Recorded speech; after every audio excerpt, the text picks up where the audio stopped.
कि बोला मेरे बेटा है, ये बेगुनाह है। अनवर ने जुल्म किया,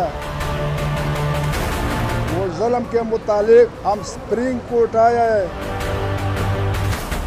सुप्रीम कोर्ट से हम इंसाफ मांगता है। इंशाल्लाह मेरे यकीन है हमको इंसाफ मिलेगा।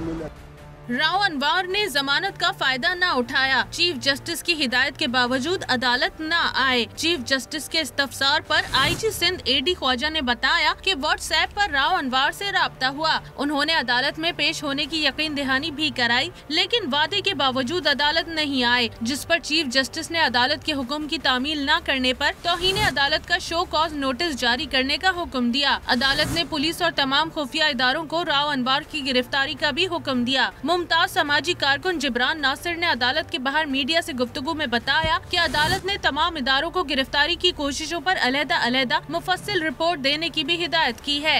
तमाम इदारे अब मुकम्मल डिटेल्ड सेपरेट इंडिपेंडेंट रिपोर्ट जमा कराएंगे कि उन्होंने अब तक क्या मदद की है और क्यों गिरफ्तार नहीं कर सके, और उससे भी बढ़ के राव अनवर को स्टेट बैंक ऑफ पाकिस्तान को डायरेक्शंस दी गई हैं कि राव अनवर के तमाम अकाउंट्स फ्रीज कर दिए जाएं। मकतूल नकीबुल्ला के वालिद ने अदालत पर एतमाद का इजहार किया और वाज़ेह किया कि उनका हदफ सिर्फ राव अनवर पार्टी है, बाकी कोई जमात या इदारा उनका निशाना नहीं है। हमारे तरफ से कोई पार्टी, कोई इदारा, कोई आदमी टारगेट नहीं है। मेरे तरफ से टारगेट वही अनवर, उसका उठाने वाला स्टाफ, वो गोली मारने वाला स्टाफ, वही मेरे टारगेट है और सब हमारे साथ है। पख्तून जिरगे के सरबराह ने फिर कहा कि अगर राव अनवर को गिरफ्तार न किया गया तो कराची से खैबर तक फिर एहतजाज किया जाएगा।